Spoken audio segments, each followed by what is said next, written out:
Hi hello എല്ലാവർക്കും do you know നിങ്ങൾക്കറിയുമോ എന്ന യൂട്യൂബ് ചാനലിലേക്ക് സ്വാഗതം. തംബ്നെയിലിൽ കണ്ടതുപോലെ തന്നെ ഒരു പുതിയ വിഷയവുമായിട്ടാണ് ഇന്ന് വന്നിട്ടുള്ളത്. ഞാൻ ചെയ്യുന്നത് ഒരു പുതിയ വിഷയമാണ്, പഴയതാണ്. അധികം ആളുകൾക്കും വിഷയം അറിയാമായിരിക്കാം, എന്നാലും അറിയാത്തവർക്ക് വേണ്ടിയാണ്. പലപ്പോഴും പാൻ കാർഡ് അതുപോലുള്ള മറ്റുള്ള രേഖകൾക്ക് ഉണ്ടാക്കുമ്പോൾ ഇപ്പോൾ എല്ലാത്തിനും നമ്മുടെ മൊബൈൽ നമ്പർ ആധാറുമായി ലിങ്ക്ഡ് ആയിരിക്കണം. ഇപ്പോൾ പണ്ട് വേറെ ആരെങ്കിലും കൊടുത്തതായിരിക്കും, നമ്മുടെ ഫാമിലിയിലെ മെമ്പേഴ്സിൻ്റെ നമ്പറൊക്കെ ആരെങ്കിലും കൊടുത്ത നമ്പർ ആയിരിക്കും. അപ്പോൾ ഏത് നമ്പറാണ് ഇപ്പോൾ നിലവിൽ നമ്മുടെ ആധാറുമായി ലിങ്ക് ചെയ്തിട്ടുള്ളത് നമുക്കറിയാൻ പറ്റില്ല.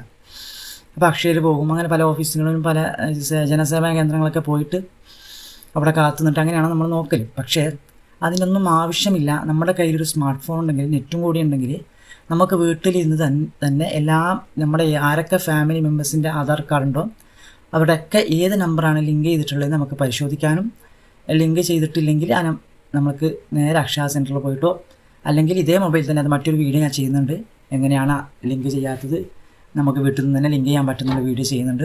അപ്പോൾ എൻ്റെ വീഡിയോ ആദ്യമായിട്ടാണ് നിങ്ങൾ കാണുന്നതെങ്കിൽ എല്ലാവരും സബ്സ്ക്രൈബ് ചെയ്യുക, അതുപോലെ ലൈക്ക് ചെയ്യുക, പിന്നെ വേറെ കമൻ്റൊക്കെ ചെയ്യുക, വീഡിയോ ഒക്കെ ഷെയർ ചെയ്യുക. കൂടുതൽ ലാഗ് എടുപ്പിക്കുന്നില്ല, നമുക്ക് നമ്മുടെ വീഡിയോയിലോട്ട് പോകാം.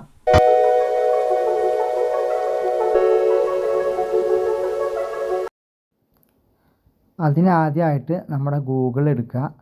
ഗൂഗിൾ സെർച്ച് ബ്രൗസറിൽ UIDAI എന്നുള്ള കേന്ദ്ര സർക്കാരിൻ്റെ ആ വെബ്സൈറ്റ് അടിച്ചു കൊടുക്കുക. സെർച്ച് ചെയ്ത ഉടനെ തന്നെ നിങ്ങൾ അവരുടെ വെബ്സൈറ്റിലേക്ക് ഡയറക്റ്റ് പോവുകയാണ്.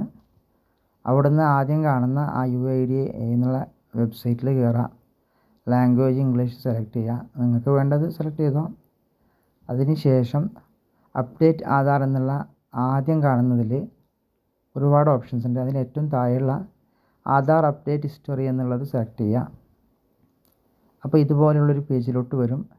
ഇവിടുന്ന് സ്ക്രോൾ ചെയ്ത് താഴെ പോകുമ്പോൾ നമുക്ക് കാണാൻ പറ്റുന്നത് ചെക്ക് ആധാർ വാലിഡിറ്റി എന്ന് പറയുന്നൊരു ഓപ്ഷൻ ഉണ്ട്. ഒരു ടിക്കായിട്ട് അത് സെലക്ട് ചെയ്യുക. എന്നിട്ട് ഇവിടെ നിങ്ങളുടെ ആധാർ നമ്പർ അടിച്ചു കൊടുക്കുക. അതിന് ശേഷം താഴെ കാണുന്ന ക്യാപ്ഷ അതുപോലെ തന്നെ അതങ്ങ് അടിച്ചു കൊടുക്കുക.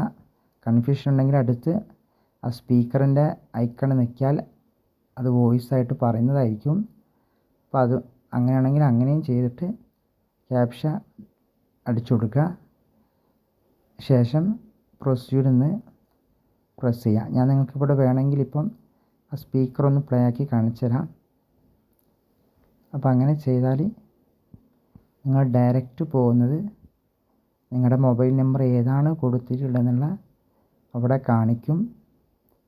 അപ്പോൾ നിങ്ങൾക്ക് മനസ്സിലാക്കാൻ പറ്റും ഈ നമ്പർ നമ്മുടെ കയ്യിലിപ്പോൾ ഉണ്ടോ നഷ്ടപ്പെട്ടിട്ടുണ്ടോ എന്നൊക്കെ നിങ്ങൾക്ക് മനസ്സിലാക്കാൻ പറ്റും. അപ്പോൾ അടുത്ത പേജിലേക്ക് ക്യാപ്ഷ അടിച്ച് പ്രൊസീഡ് നോക്കിക്കഴിഞ്ഞാൽ ഉടനെ തന്നെ അടുത്ത പേജിലോട്ട് പോകും. അവിടെ നമുക്കിതിൻ്റെ എത്ര കാലാവധി ഇതൊക്കെ കാണിക്കും. കാലാവധി നിങ്ങൾക്കിപ്പോൾ ഇപ്പോൾ എൻ്റേത് ഉള്ളത് 30 വയസ്സ് മുതൽ 40 വയസ്സ് വരെ ഈ ആധാർ കാർഡ് ഉപയോഗിക്കുക എന്നുള്ളതാണ്. അപ്പോൾ അതുപോലെ തന്നെ നിങ്ങളിതും അങ്ങനെ തന്നെ മേലെ ഉണ്ടാവും. ഏറ്റവും താഴെയാണ് നിങ്ങളുടെ മൊബൈൽ നമ്പർ മെൻഷൻ ചെയ്തിട്ടുണ്ടാകുക. അത് നിങ്ങളുടെ 3 മൊബൈൽ നമ്പറിൻ്റെ ലാസ്റ്റത്തെ അവസാനത്തെ 3 അക്ക നമ്പർ അവിടെ കാണിക്കും. ഫുള്ള് കാണിക്കില്ല, കാരണം എന്താ വെച്ചെങ്കിൽ അത് സെക്യൂരിറ്റിയുടെ ഭാഗമായിട്ടാണ് അവർ ഹൈഡ് ചെയ്തിട്ട് അവസാനത്തെ 3 ഭാഗം കാണിക്കും. അത് കാണുമ്പോൾ നമുക്ക് മനസ്സിലാകുമല്ലോ നമ്മുടെ നമ്പർ അതാണെന്ന്. അപ്പോൾ വീഡിയോ കണ്ടിട്ട് എല്ലാവർക്കും ഇഷ്ടപ്പെട്ടെന്ന് കരുതുന്നു. എല്ലാവരും പ്രത്യേകം ഷെയർ ചെയ്യുക. തീർച്ചയായിട്ടും കാണുന്നവരെ സബ്സ്ക്രൈബ് ചെയ്യുക. ഇനിയും മറ്റൊരു വീഡിയോയുമായി കാണുന്നത് വരെയും ബൈ ബൈ.